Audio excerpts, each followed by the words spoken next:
Hey, man, we appreciate all you guys coming out tonight. This is a pretty good crowd. I can tell we're starting to get closer to fishing season. The crowds are growing slowly but surely. So we missed y'all a couple weeks ago. I was out of town down at Sam Rayburn doing Bass Champ stuff, so I could go down there and get my butt kicked. Hey, it's always good to be hung a little bit. Because that's what happened. But we got an old familiar face that ain't been here in a long time, man. We're really, really happy to have Mike McFarland back here with us tonight. And it's been a long time since he's been up here. And, I'm glad Mike came back because Mike has a really good way of teaching things. And Mike has a really interesting brain. He thinks about things deeper on the water than most people that I've ever met. So it's always great to hear his thoughts on different topics. I think he does a good job of explaining things in a way that make it more understandable on some of the more complicated aspects of this sport. So I'm really, really looking forward to sitting here and listening and learning from you tonight, Mike. I appreciate you coming back, dude. Thank you. Thank you for having me. And if I could say anything with the most humility possible, I know we don't really title this, but I would like to title what I'm going to teach you tonight, and I want to basically call it "In the Footsteps of a Pioneer." And this is my formal, if you will, tribute to a very great man, a beautiful Christian, an icon, a legend, and one of my best friends in this fishing business, Mr. Mark Pack. So tonight I will get a hold of myself. He would expect me to. And he taught me so much, not so much about fishing, but about this lake, and many, many, many others. Many. Some of your top-level pros today would say he was our mentor. And I today am in those shoes to continue what the pioneer did. And he was a teacher. So tonight I'm going to expand and tell you some things that I don't think Mark ever really did talk about. He fished shell beds. But we're gonna do our best to really open those up for you. Yeah, so we're gonna get into shell bed fishing, and like Mike said, and we did a video earlier this week where maybe it was a live stream. I think it was a live stream last Sunday or something where we were talking about it. And man, there's a lot of guys that make the vast majority of their living, including this guy right here, fishing this pattern and looking for these types of areas. That Mark Pack was really the guy that unlocked it and showed so many people how to do it the right way. And so we're going to talk about fishing shell beds. It's that time of year. There's already some fish showing up on some of the shallow and mid-depth shell beds right now, because we talk about this all the time. It is pre-spawn in Texas when you get to January. It is. The bottom line is there's going to be fish spawning in certain areas of the lake that warm up early on Valentine's Day. If they're going to be spawning on by Valentine's Day, they got to be in pre-spawn right now. Hey, so wasn't there a big fish called named Valentine? There sure was. She was caught on Valentine's Day. And I'll tell you, I know exactly where she was caught, and it is in a pocket, on a secondary point, on a jig, on a tree. And yes, there might be a shell bed right there where all that timber is standing. It just might be real close by. Yeah. So it's, it was a 17-pounder. One of the biggest fish that's ever been caught in the state of Texas was caught on Valentine's Day. But now every year we start seeing fish in the early spawning areas, the areas that warm up quicker, your glades and very extreme north ends and small pockets of birch, and even places like Dale and some of the places down the lake. If you get far enough back in them where it warms up early, there'll be some early spawners in February. So we're in pre-spawn mode. I mean, that's what we are. And the good thing about it is that it's groups of fish. So if you take these lessons that Mike's going to teach you tonight and you go out there and you utilize them, when you get a bite, it's still pretty slow fishing right now because the water's really cold. It's 50 degrees, 49 degrees. But if you take these lessons and go utilize them, when you find those fish and you get one of those bites, do me a favor, and most of all, do yourself a favor. Slow down, be methodical, be thorough. I promise you they're not alone right now. No, there's not. I don't know that there's a single bass on this lake that is hanging out by himself right now. If he is, he's a weirdo like me. But there's not very many loner bass on this pond right now. They are all in groups. There's more than one there. And some of these groups are really, really big, and it's groups of big fish. So it's a great time. Me and Avery went out yesterday, and it was tough. And then the day before yesterday, it was really good. And days can be very, very difficult and very challenging. And we can talk about why a little bit later. But when it goes right, and you pull up on one creek bend or one shell bed, and you sit there and make the same cast for an hour, right? And you know, you start getting a bite, and by the time that hour's over with, you've pulled out 5 or 6, sometimes more, and the smallest one's like 4 pounds. It's a pretty special day, and sometimes it goes crazy big. Sometimes it can be huge bags. So pay close attention to what Mike's talking about. He thinks about this and fishes this stuff more than anybody that I know on this lake, except for Pac-Man. Pac-Man was adamant about it too, just like you are. So, and I personally think Pac-Man just didn't have to talk about it. I don't personally know. I know. It's what I'm going to miss the most this year is that I didn't use him and he didn't use me. I don't imply that. But we really worked well together as colleagues. It's about the clients first, but we really carteled out. And when something would happen for him, a mere post would be like giving me 10 miles or vice versa. Something would happen for me, a mere post of mine would give him miles. And so we really, collectively, we did milk runs out and the milk runs back. And I'm going to miss that the most. But again, in lieu of the pioneer, I mean, you heard him mention shell beds, but he didn't talk about the depth and the details. And I don't just mean 6-foot depth when I say depth. I mean very intricate depth. It can be exceptionally seem complicated. So tonight I'm going to use analogies.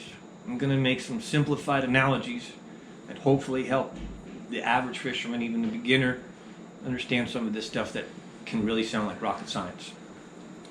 We ready? Is it ready for this for me? Get it. Knock it All right. out. So the first thing is I want to show you what I mean when I talk about shells, what we mean when we talk about shells.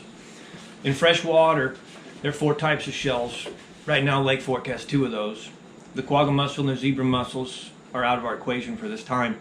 Right now, we're talking about a clam, which generally isn't much bigger than a nickel, quarter, maybe a half a dollar. This is a shallow water clam. And all these shells are shells that you pulled out of this lake. These just right now, I just picked them up at the ramp right down there. Okay, you will find these in less than 6 feet of water. You'll see a lot of areas where these are washed up dead. It's not the dead area that's the live bed part. It's in front of that dead area that's the live dead part. But wherever that is, that's your shallow, live clam bed. Those are good and they have their place in time. The one that's more important, all my life I knew these. They're scattered in just about every lake across the U.S. In the shallow water here and there, they're random. In the right location with the right currents coming north-south or east-west or consistently, they can actually bed up like an oyster bed and become a mid to depth or even deep water shell bed. This is what Mark knew 20 years ago, or maybe longer. And nobody, I mean, when I first got here and started discovering this, it was like so hush-hush. People thought there was only 6 of them out there. There's only 6 or 7 of these beds out there. There's hundreds of these beds out there. Hundreds. The key, I'm going to make it sound a little tough at first, is this is a plankton feeder. Okay? It's a filter feeder. What I mean by that is it comes off of the bottom and it filters the water. What it's eating is plankton. Does anybody know what plankton is? Yeah. He does. This little stuff in the water. Tiny little life in the That's water. all I know. In fact, in the ocean, the largest mammal that we know, the largest animal that we know feeds strictly on plankton, the whale. So plankton is so high in concentration in protein that all baby creatures start feeding on that. A baby bass, baby everything, baby crawfish, baby brim. When they're born, they eat the smallest, they're tiny, so they're eating microscopic organisms. What are those? Basically zoo and phytoplankton. So if you have a shell bed area that the shells are thriving, that implies high concentrated plankton, which high concentrated plankton is what the shad feed on. I've now created something, an analogy like a deer feeder full of corn in my backyard. Okay? So, my first analogy is you have to have a depth of understanding of the bass, the areas, how the bass use migrating and coming and going. And I want to talk about like a high percentage spot. A Mustang Bridge, for example, when the bass are transitioning is a pinch point, it's a high percentage spot. If the bass are in transition and you know they're migrating, you put your boat on there and you don't go anywhere for 4 hours on the Mustang point, you're certain that fish have come by. Your opportunities are pretty high. You're in a high percentage funnel spot. Well, if there's hundreds and hundreds and hundreds of shell beds throughout the lake, how do you know which one to get on? How do you know which one to camp on? How do you know for sure that this, analogy again, deer feeder has corn, is active, and has animals, fish, or deer, coming to it? I'll give you an analogy. You got a deer feeder in your backyard. How many of you have that? Anybody? Okay, a lot of people do in Texas. You go to your 6 a.m. in the morning, and you go to your window and you look out your deer feeder, and it's breaking dawn, and there's no deer there. Okay, and you cook some breakfast, and 8:30 you're cleaning up the kitchen. You look out, and there's the deer on the feeder. It was 8:30 a.m. From 8:30 to 9 a.m. on Monday they fed at your deer feeder, and that was Monday. On Tuesday you didn't see them until 3 in the afternoon. Then on Wednesday you saw them again at 7 in the morning.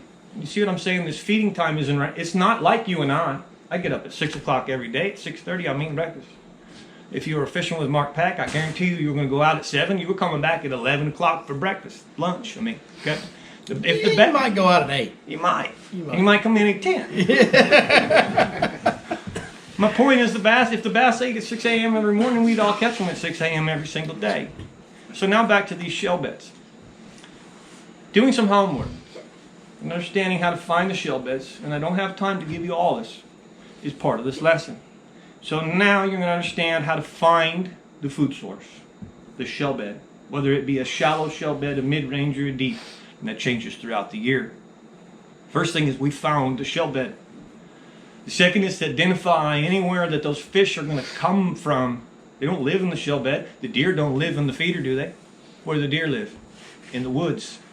So a good hunter would then put his feeder out and say, okay, well, where did those deer come from? They came to my feeder, but they came from that section of the woods, and they used that trail to get there. Now you're starting to narrow down some things. So this is that ultimate understanding that no one that I've ever known in my life had a better intimacy with the bottom of this lake than Mark Pack.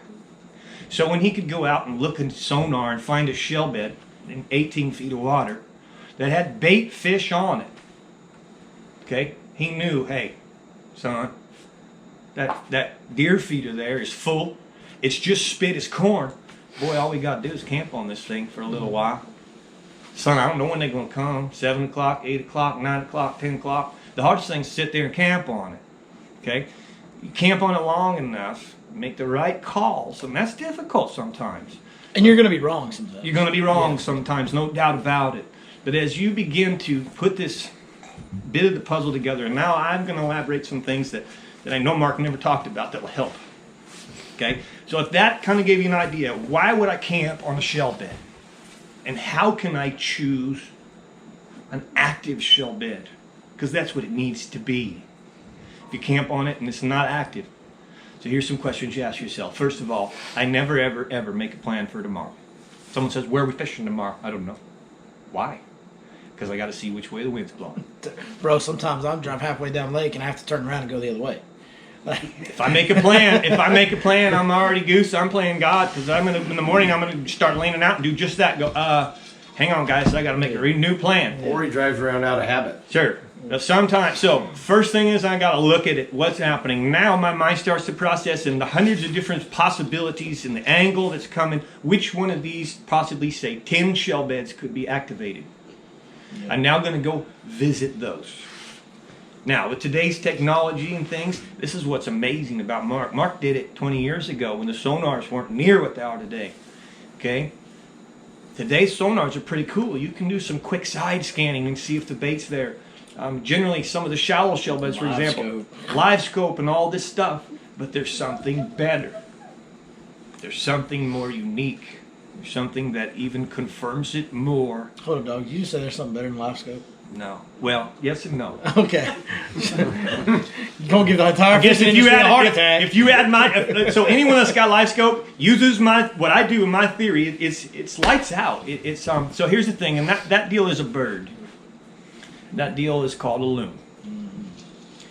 So if you know what a loon is, it's a very majestic bird. They are here. And it chooses a larger profile. It will eat threadfin shad. It will eat, hey, animals are survivalists. They'll eat what they want to eat when they eat whatever when they have to. But this bird likes to hunt. This bird would rather hunt and find choice 5 to 7 inch than to settle on eating 2 inch. For whatever reason, the coincidence of this particular bird, it chooses the identical size bait fish that the big bass and fork do. Okay, so I can fish the white egret and I'm on 2-pounders. I can fish some herons and I may catch a big one every now and then. But if I fish the loon pattern, I can hit a 35-pound sack. Mark Pack's hit 50-pound sack. One day I had a 40-pound sack and I came in the restaurant and I whispered in his ear. I said, bro, such and such spot. 35 minutes, I had 40 pounds. He looked around the restaurant and he went, you talking about what's what? I said, yes, sir. He said, yesterday, 52 pounds. Timing. Timing. So what gives the timing? What makes me choose to camp on something? That would be the question. Are you with me? Am I going too fast? Am I throwing this and you're not grabbing it? You're getting it. Let's use a scenario. First of all, again, I understand the shell beds. I go, I'm going to choose tomorrow. I'm going to make a run to an area that they say the wind's blowing this direction. So I'm going to choose this small area, quarter-mile area. In amongst this quarter-mile area, I have deep water, I have shallow water, and I have 4 shell beds, and I have 2 tree lines and a couple breaks. So I got places for the fish to live, trees, and I have shell beds, which are dinner tables, bedrooms, kitchens. I get in that area, in this quarter-mile area, and I just shut the boat down and I watch. What am I watching? For loons. For loons. The loon will come across, he'll show up, and he'll shop the spot and keep moving. It tells me I keep moving. If the loons are moving, I'm moving. When the loon starts to focalize in an area, dives redundancy, or I see him come back up with a score, he's got the bait. He has identified me, shown me, and proven to me the juice. Yeah, that's so from a guy who is just a little bit more simpler thinker on this deal, and for some of you that may be new and trying to figure this out, this may help y'all in a way from the perspective that I see it as, is when I'm looking at loons and trying to read loons, what Mike just said is the most important thing. If it goes down and comes up in the same spot and then goes down in that spot and comes up in that, if I see him go down and come up in the same spot twice, like within the size of this room, well, it's going down right there. To me, it's something's happening right there. If he comes up, goes down, and then pops up over there, and then pops up back behind the boat, and then He's shopping. I'm like, there's some life here. Probably that's a good sign. There's life is gonna come here. There. But it's not really happening right now. Like if he's shopping that area, and this is the other way I look at it too. Some days in January and February, it's just not really happening. It's just not really like you're not getting bit. Like you're just gonna be a tough day. And I still see the loon, even as they pass through, as a positive sign. Because if that loon's passing through shopping, well, then that big bass might come through and shop, and I might get lucky. That's my next. So that's if anybody tougher, has seen this, you're sitting somewhere on a spot, and just like I talked about the deer out your window. So you're sitting on a pond dam, it's a shell bed, and 6 a.m. nothing, 7 a.m. nothing, 8 a.m. the loon shows up. The loon and the bass don't always show up at the same time. Right. But my analogy for you is the loon showed up, right? Didn't he? Where'd the loon come from? Well, the bass shows up just the same as the loon did. He has to come visit. He's the deer. He has to take the trail. He has to leave the bedroom, decide I'm hungry. Just like the loon came and visited that location. Hold up, dog. They ain't got room service? And so that's my favorite thing. Hey. Think about it. Shad are never going to go, hey, bro, you want to go get eaten? Let's go get our butt here. Hey. Those bass are over there. Look at here. We're in this shell bed eating. I'm full. You full? I'm full. Hey, those bass are over there in those trees. Let's go swim over there and get our ass whooped. They call room service. We have to go. Exactly. No. Excuse my French. I'm sorry. There's some children here. So that is this theory now that a fisherman, myself, Mark Pack, and there are others, have been able to go out and put in an area. And once an area starts to get happening, it can be redundant. And it may happen at 7 a.m. in the morning. And so on Monday, I caught him on this shell bed at 7 a.m. So Tuesday, I roll back, and I'm back on it at 6:45. From 7 to 8, they don't bite. My clients go, what do you think? No, don't worry. Stick in here, dog. They're going to bite. 8 o'clock, they don't bite. 9 o'clock, they don't bite. At 9:30, Mark Pack's all the way across the pond or whatever it is, and he says, they ain't going to bite this afternoon, boys. Let's have lunch. And he said, how do you know that? Well, the loons are all out in the middle of the lake taking a break, which means they're non-active. They're not nothing. So if the loons are taking a break, you know what? Probably the bass are taking a break. So do you get this? You see how it's life, it's movement. The best quick description I can give you is I call it bedrooms and kitchens. And what Mark once again knew, what he taught me, was to understand where the bass wants to live and where the bass wants to eat. And commonly, they're going to go somewhere to eat. They can go, and science and biologists have proven this, a quarter mile to a mile to feeding grounds to eat. If the bass live out there in the middle of that creek, in those big trees suspending, you know that's where all the crappie are right now. That's our winter. That's where the life goes. It's all out there by the gajillions. It moves in to shell beds, locations nearby. Great example that I give you is not last summer, but the summer before. I had a great deep shell bed bite. Monday, Tuesday, Wednesday, we had a south wind blowing. And on Friday morning, I got in, and I'd become complacent, which we do. Come on. Everybody gets that every now and then. You catch them here a couple of days. That's where you're like, going. I know where they are, boys. We're going fishing. About an hour in, the guy said, you said we're going to rack them, Mike. What's going on? I said, I don't know, but we'll catch them every day this week. And then I went, oh, my bad. The wind's blowing from the east today. And they said, oh, we know, wind from the east, the fish bite the least. I said, no, that's nonsense. That's a crockpot theory. We just got to revamp. He said, what are we going to do? I said, well, we're going to look at my map here. East wind. There's 3 shell beds just across the lake over there. Let's go over there. Let's study those 3 shell beds. Now, this is my next lesson for you. What I mean by studying, I already talked about a loon. What if a loon's not there? Well, I can go by past days. That was great that you brought up. You saw the loon diving in some areas. The loon thought they might be there. The loon's shopping it. You should shop it. He's helping you understand the where. Watch him closely. So maybe I shop what the loon was shopping. The other thing is the bait. And here's the best, most coolest secret ever. I've talked about it many times. But it's all I need. My favorite thing is to sonar the shell bed and see the arcs. And I'm going to tell you, boy, like you said, hang on, that's going down. Yeah. And I'll tell you, I'll give you this trip for free if I'm wrong. And that happens quite often. When I see them big old arcs down there, they are in a shell bed, not because it feels good, not because it looks good. They're there to eat. There's 2 reasons you catch fish. It wants to eat, or you fooled it to eat. It's a whole lot better and easier to catch it when you get where they want to eat.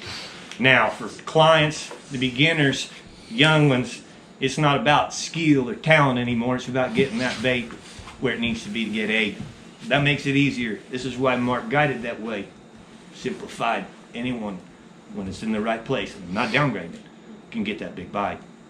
Okay? The fish come there to eat. The second, this is my favorite. When bait balls are present on the shell beds, they're feeding there themselves. With today's technology, you don't even have to watch a loon as much anymore. I like to use him because he'll really tighten me up.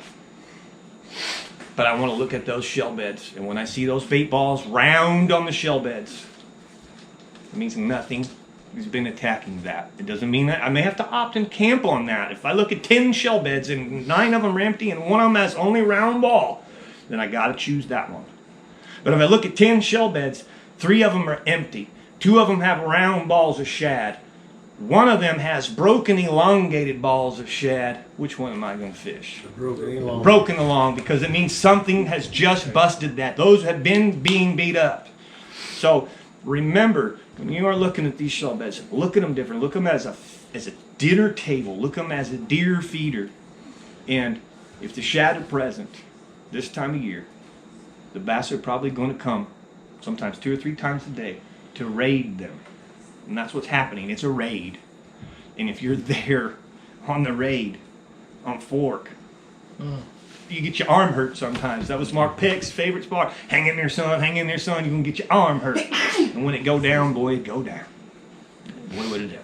Some of the best fishing in the United States is done in shell beds, believe it or I don't know not. about some of. I mean, when you really hit that deal right on this lake, when it goes down and you hit 1, 2, or 3 of those shell beds right, and you get those wolf packs of the fish, the bigger fish that live in this lake, yeah, there's really not anything else on planet Earth that's like that. I mean, guys that are dedicated giant swim bait throwers from California come here and get their minds blown because they go to California and they might catch a 17-pounder in California once. Yep. They might catch a 10-pounder a handful of times. But they have to fish months on end for those bites. And then they come here and they throw a big swim bait at the right time of year on these shell beds on a good day, and they hit the timing right and all that, and they just caught 35 fish on a big swim bait in one day, and they've never even heard of that. Like 35 fish that will eat a bait this big. Yep. Like a big giant 2, 3, 4 ounce swim bait, and you're talking about most of those fish aren't going to weigh under 5 pounds. Like very, very, very few of them. So now you've caught 35 fish, and none of them are below 5 pounds. And the bigger ones, who knows how big they are. There's just not another place on earth. I fished a lot of different big bass lakes. I fished small lakes that are known to have big bass. The only one that compares in any kind of way was Monticello when it was really, really good. Had a lot of 4 to 8 pound bass that would eat that way. Yep. But it didn't have the ultimate factor of the 50-pound bag. There just wasn't enough 10-pounders in that lake like there is out here. I'd like to. There's no other place like No, that. there isn't. I'd like to share a story. This is a true story. A client's call, wanted to book, and asked me if I bedfish. How many people bedfish? You bedfish? Not me. Never. I love it. Everybody loves to bedfish. Just started yesterday, And I'm huh? not the best at it, but I'm good at it. I'm good enough. I give myself an 80, and of course I tell them, you're the client, you bet. I said, typically what I do is bed fishing, you want to wait for the sun to rise, folks, and if you don't mind, we'll wait for this. We'll do what I do, fish the shell bed stuff till about 9:30, 10 o'clock. 10 o'clock, I'll take you bed fishing. So we shell bed fish till about 9:35 a.m. And we run into alligator, thanks to this man. He's talking about alligator. Are we talking about back then? Yeah, I remember that, yeah. Oh, yeah. Yeah. And so from immediately, first thing in, I'm gonna want a 6-pounder. Just like that. There's a bedfish, 6-pounder. Woo, 6-pounder, folks, come on. My client takes about 15 minutes to catch it. One guy, the other guy standing there with his hands about. We move forward 20 more yards. This is a true story. Run another 6-pounder. How much better does it get than that? They were in there good. They were in there They good. were in there And I'm like, yeah, this is They were in awesome. there good. And I'm not going to tell you yet what happened before it. Because when you hear it, you're going to know what happened before it. After that second fish, I hit the trolling motor and I'm going to the third one. I'm excited. I'm like, cool, man. This is going to be one of my better days. We're catching the heck out of them. Now we're after numbers. And I pulled up on that next fish. I go, this one's not quite as big as the other. And I look, and both guys are kind of, I could tell something's wrong. I said, what's going on, guys? You all right? And they both said, well, man, we know we asked you to take us bed fishing, but would you mind just taking us back to them shell beds? And that's how good those shell beds can be. Can be. That bite was so good this morning, those shell beds, that even though we were going from 6-pounder to 6-pounder to 6-pounder, they wanted to fish the shell beds. They had bigger fish, and it was not one at a time. They could double up. We both got them. We're both fishing. So I'm not saying don't go bed fishing, because I'm planning on plenty of bed fishing this year. But that shell stuff is unique. Yeah, it goes down, man. It goes down in a bigger way. It's the ultimate home run pattern. And one thing that I feel like we should touch on a little bit, just in case like you guys were like, all right, we're going to go out to shell beds all spring and whack them. Hold on just a minute. It's a home run pattern. And Mark Pack, more 50-pound bags out here than anybody probably ever has. And who knows how many giant bass he's caught and unbelievable days and all that. Mark Pack honestly also probably legitimately had the most zeros of any guide out here. 100%. I'm just telling you. Hero So, to zero, guys. Hero to when zero. you go out there and you dedicate all that time to camping on this spot where if that wad of 8 or 15 giants comes in there and you catch 7 of them and now you got a 40-pound bag, if you sit there on that spot and they don't show up, guess what happens? You don't catch them. Like, it is a hit or miss deal. It is something that can be tough to. Now, when you get to like March and April and May, it's not going to be that tough. Like, you're going to, even on the bad days, you're going to scrape together some good fish and some good bags. But when you're talking about February and when you're talking about, December, January, February, or on into sometimes in June and July when it starts getting tough as it heats up, you fish those main lake shell bed structures and you get your timing wrong, or you just pull up on the wrong one that they don't show up on, and you spend too much time there, and then you're chasing your tail because you're behind. Like, it can go wrong on this deal. And the only reason I'm telling all you guys that is because as you go out and you start trying to figure this pattern out, I don't want you to go and have 2 or 3 0 days and then be like, well, this is nonsense. These guys are full of it. No, it happens. Mark Pack was probably the greatest shellbed fisherman in the history of this lake, and he probably has more zeros doing it than every other guy. I'm glad you said it that way, because I'll admit I get quite a few. It happens. I'm not going to bash any guides, but I've been guiding a long time, both on the West Coast and here in Texas, and it's really hard for a guide to admit that. You know, it truly is. In fairness to the guide, it's truly hard, and especially in other places. In many places, taking a guide means you're going to catch some fish, okay? It's different here because it's a trophy bass lake. Depends on what you're doing. So if you're deer hunting and you go to a regular deer farm, you pay big money, you should be able to shoot a doe and a spike or whatever. You go to the trophy farm and you're looking for that giant. You got to put it in its place. And nobody did that better than Mark, truly. Nobody did hero or zero. I'm really glad you brought that up. Hero or zero. And that is part of the mentality, which makes it even that much more important. And I figured that out about Mark before I was ever guiding. I knew him personally. We shared some sit around, have a drink, talking sessions after hanging up out here at the cabins over here, stuff a couple times. But I didn't know him real well personally at that time. But I knew enough about him and talked enough fishing with him. And I knew. I just knew. I'm like, this guy, he ain't playing around. Like, he'd rather zero than change his style and not be striving for the best, biggest bag he could catch. You know what I mean? Because there's something That's right. Like in fishing, we can pick up a drop shot and a wacky worm and go around docks and go fish intermediate areas and finesse fish, and that's what tournament fishermen do so well. Like guys that are really, really like Brent Ehlers, Aaron Martins, guys like that. You know, guys that are all-time great tournament fishermen. A lot of them are really, really good finesse fishermen in all kinds of mid depths, and you can do that, and you can go catch fish. And the reason that makes them good tournament fishermen is because they're consistent. They're always in the top upper echelon of the tournaments. They're maybe not winning every time. They'll win when they hit it right, but it just keeps them consistently catching fish. Mark and some other guys out here, for that matter, that are really good trophy bass guides, they would rather zero than adjust the way they fish and go salvage a decent day. They'd rather zero knowing that if they hit it, it's going to blow whatever you salvaged out of the water. Last February, my first 6 days in a row were zero. First 6 guide trips in a row. They were scheduled a month in advance. Nobody had any idea that we were going to get hit with the coldest front of the year. And our first 6 days were cold, cold, cold. That was Monday through Saturday. On the very first Monday, the 7th day back to work, we stuck 37 pounds. Same exact spot all 7 days. It can happen. So it's a unique pattern. It's one of the things to remember up Fork again is, here's something Mark shared with me. I'm glad you take me down this avenue.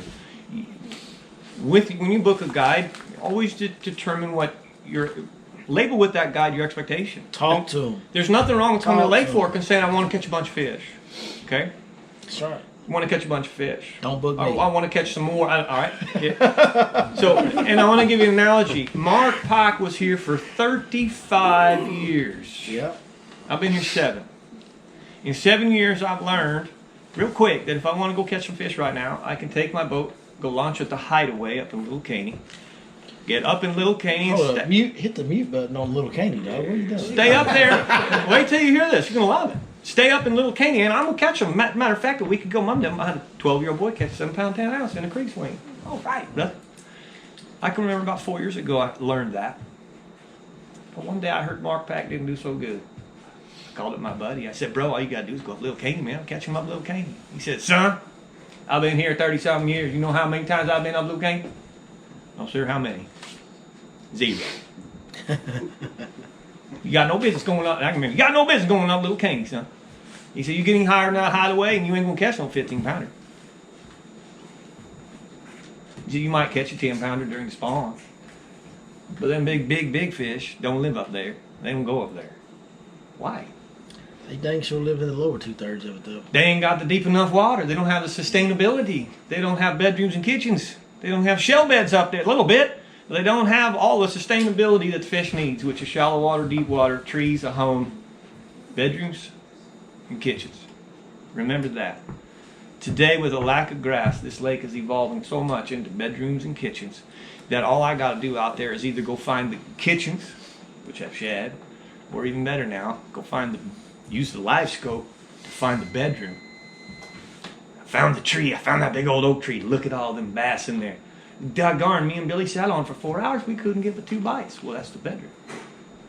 within a quarter mile somewhere. We're not Patrick Walters. Right. But Because that sucker made them all night in the bedroom. Right, well, he worked hard. He really worked hard. But let's not stray. I don't want to jump. Yeah, that was impressive. So I found a tree, and this is one of my secrets.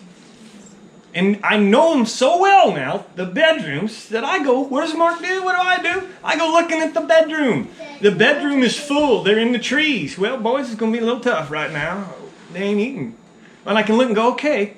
Just like right now, if this lady right here buys that candle behind her, I know she's got to go to that register to eat. I mean, to pay for it. So the register's a shell bed, and you're my big bass in the bedroom. And I go, well, wait a minute. Okay, on my Mustang Point, there's those trees. They're loaded with big bass. The shell bed right there is being wind blown. Boys, I know where we're going to camp. We're going to put the boat right off the shell bed, not on the shell bed. Okay? And we're going to hope that those fish leave that tree to come feed on that shell bed that's closest to it. We do the right predictions. Again, home runs are hit. Now you've got to come back. Because we got to bring a whiteboard up here next time, and you got to talk about boat positioning on shell beds. And there's some very, and I will come back. I want to elaborate. There's some important factors. You never want to split the shad. So never ever, like if you graph a shell bed and you see the shad there, never put your boat on them. There's some more details that you'll need to learn and you'll grow. Also, never put your boat in the path of the bass. Where the bass going to come from? So you get the shad here, your deer feeder here. You don't set up your tree stand right in the middle of the trail and mess it up, do you? If you're a good hunter, you put the tree stand in a specific spot. You got the food and the fish come. And none of it's disturbed. So I got a question for you. So right now, the loons will be, everything he's talked about tonight, and using the loons, that's going to work really, really well until about May. Yes, sir. Or April. And they're gone by May. And they're gone sometimes April, sometimes May. For sure, they're gone in May.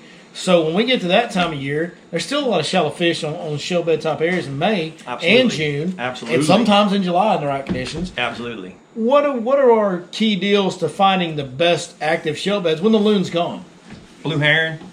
Blue heron? Blue heron can be... Is there anything to be said for just reading the wind and going off wind and bait presence alone? 100%. Remember I talked about the direction, so you may have to do a little more looking on that day.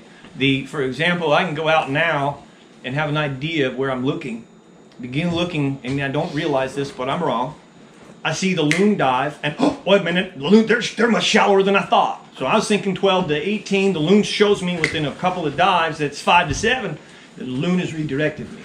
When the loon's gone, it may take me a little more looking. And again, that's when I'm looking. Without that loon, that's when I'm looking for more of those ball scenarios. I graph that. I look at the shell bed, if it's got bait there, et cetera, et cetera. And there's something that does go down in April and May that if you find yourself, you're probably not going to see this while you're idling around, but you might see it if you decide to fish a shell bed and you're just kind of fishing around, whatever. You might see this, and when you see this, it's like the sure enough sign to go ahead and do what Mike's talking about is camp.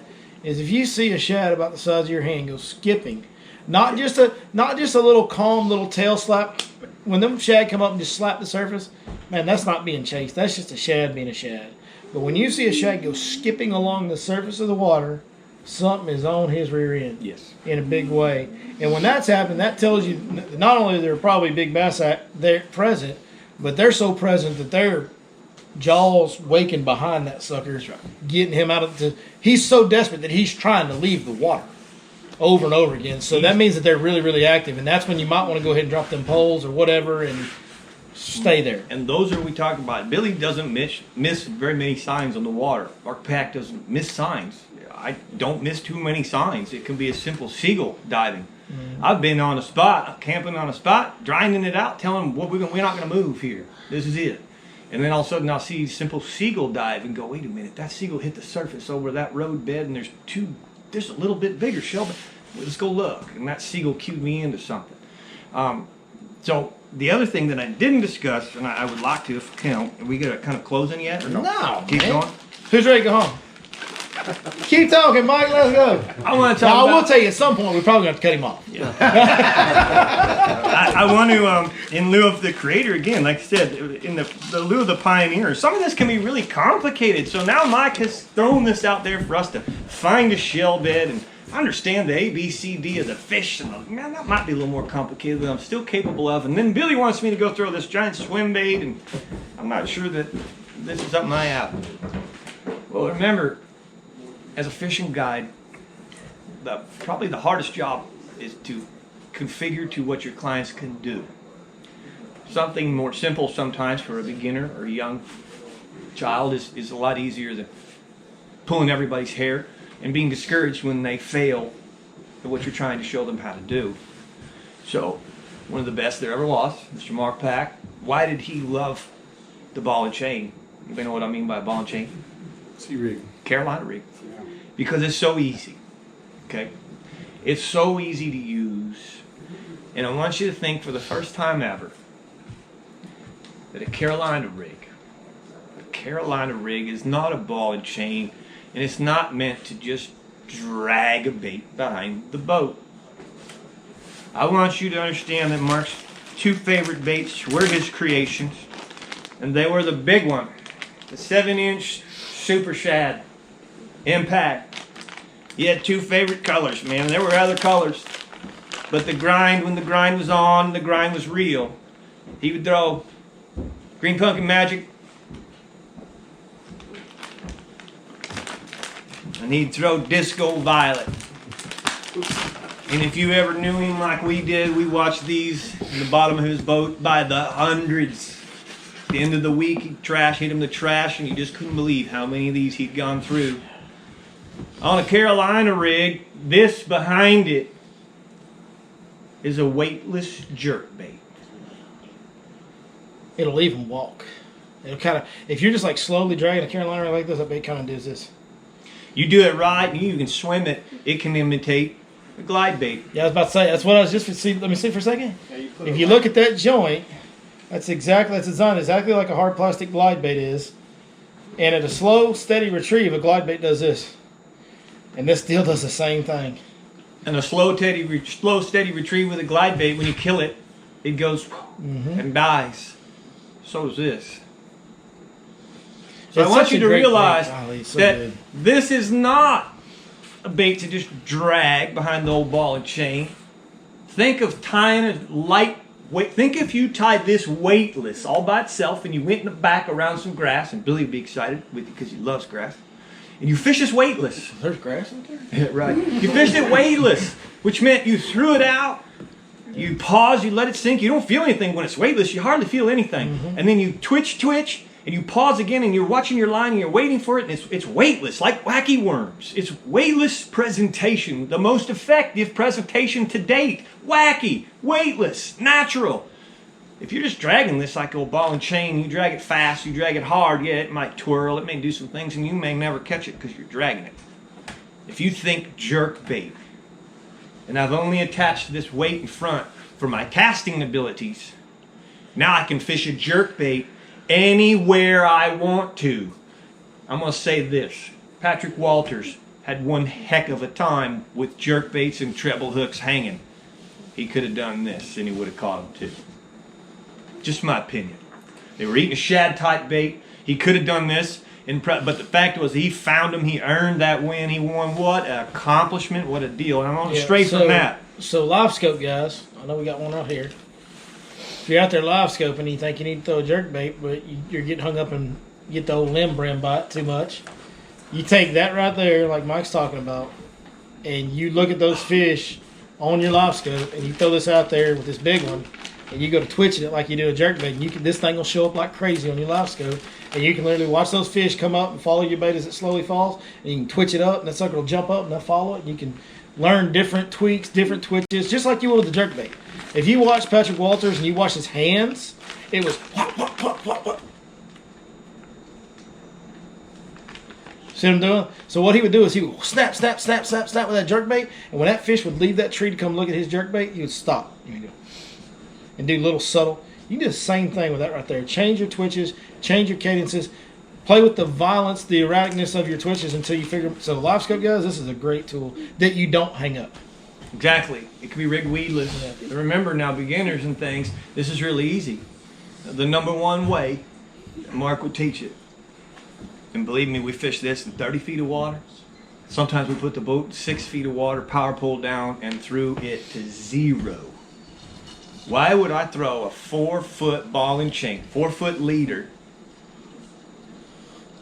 Because the wind's blowing like crazy. And it's Wind's the only way blowing to like fish that's weightless. right, and there ain't no way you're going to fish a weightless The fluke. only way to fish And weightless it's a is shallow to tie shell one ounce bed. weight 4 feet in front of it. It's a shallow shell bed, and there's 4 blue herons in the water diving, catching stuff, and you got everything happening. You know it's happening, and you pull up, you throw a square bill, and you don't catch them. You don't.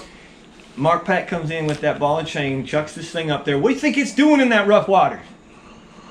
It's floating all around on its own, right? And the waves are crashing it, and it's smashing. Well, what do you think a dead shad looks like? It's blowing around. The fish find it and eat it. There are so many times I've watched it happen. I've done it myself, but I learned it again. I watched Mark pull out, throw them power balls down, chuck that giant rig with that big old bait up into 2 feet of water. You're going, what's he doing? There was a lot of things that, if anybody saw it on Tuesday, we do throwback videos on Tuesday called Turn Back Tuesday now.